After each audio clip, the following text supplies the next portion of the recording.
yung galit nila sa'yo, galit nila sa sarili nila yan. Kaya kasi nisiraan, kasi yung mga bagay na nagagawa mo, hindi nila kayang magawa.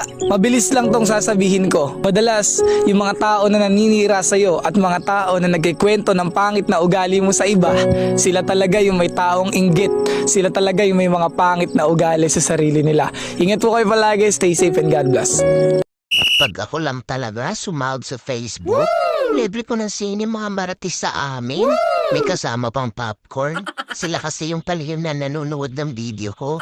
Hindi nga lang halata, ayaw pindutin yung like eh. Sa bawat pagsubok na dumating sa buhay mo, huwag ka